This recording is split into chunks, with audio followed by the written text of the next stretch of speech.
Olá! Hoje vamos dar uma olhada de perto na estrutura de um sermão cristão. A ideia aqui é a gente desconstruir, sabe? Entender qual é a mensagem central, que metáforas são usadas e como tudo isso funciona para comunicar uma ideia de forma tão eficaz. Certo. E tudo começa aqui. Essa promessa lá do livro de Gênesis é a base de tudo. É o ponto de partida. Fica bem claro desde o começo que o grande foco, o coração da mensagem, é o bem-estar espiritual das famílias. E essa ideia, essa promessa, ela traz uma mensagem de muita esperança. Pensa só, a sugestão é que, mesmo que alguns membros da família estejam, distantes espiritualmente, ainda existe uma intenção divina de bênção para eles. É daqui que toda a narrativa se desenrola. A partir daí, o sermão apresenta a sua metáfora principal, que é bem poderosa. É a ideia de um mundo dividido, sabe? Uma luta constante entre luz e trevas espirituais. E esse contraste, essa imagem, vai guiar todo o resto da mensagem. E para deixar esse contraste bem claro, o sermão vai buscar uma história lá do livro de Êxodo. Funciona como uma analogia direta para o que seria o estado espiritual do mundo hoje. O Egito, nesse caso, representa as trevas, e Israel, claro, representa a luz. E o que é mais interessante é como essa analogia é detalhada. As trevas não são só a ausência de luz. Elas são descritas como algo palpável, sobrenatural.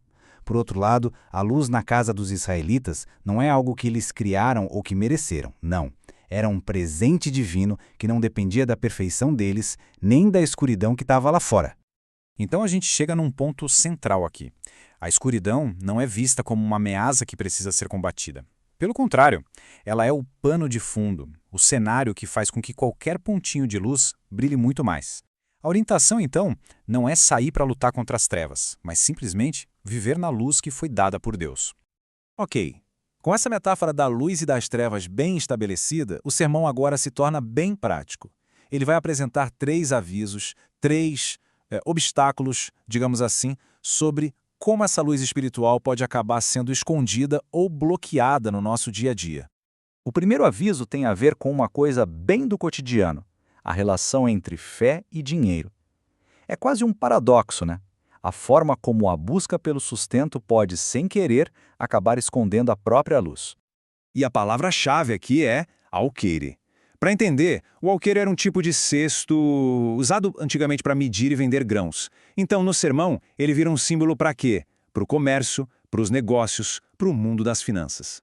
Então, esconder a luz debaixo do alqueire seria o quê? Seria, por exemplo, ficar obcecado em ganhar dinheiro, sabe? Colocar os negócios acima da vida espiritual, ou cair naquelas promessas de fique rico rápido. O sermão deixa claro, ganhar dinheiro é uma responsabilidade, mas a obsessão com isso, isso pode apagar a luz, fazendo o comercial passar por cima do espiritual.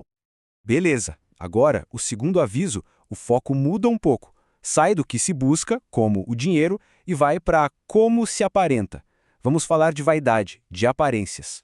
E o símbolo aqui é o vaso. O vaso representa essa preocupação excessiva com o que está do lado de fora. Ele simboliza as vaidades da vida, aquela coisa de priorizar a aparência em vez de olhar para como o coração está de verdade.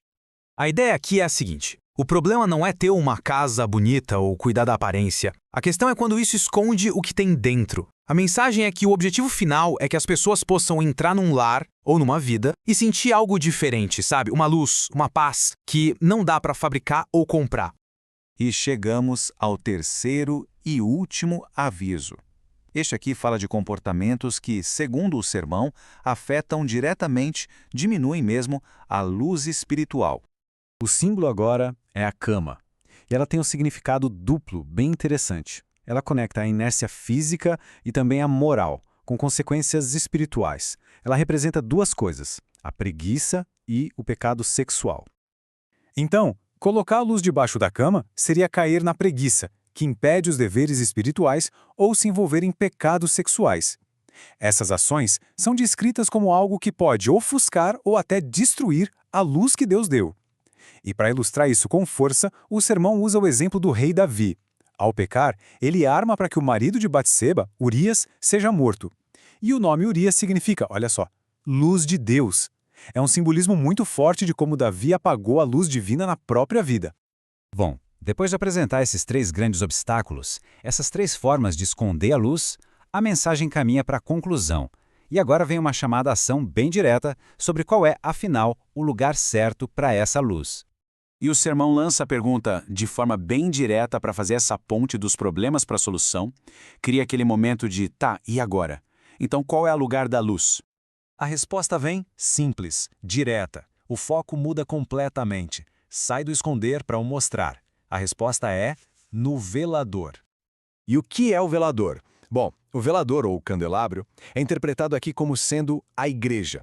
O argumento é que a igreja é o lugar designado, o lugar certo, onde a influência de quem tem fé pode realmente brilhar e ser vista por todos que chegam.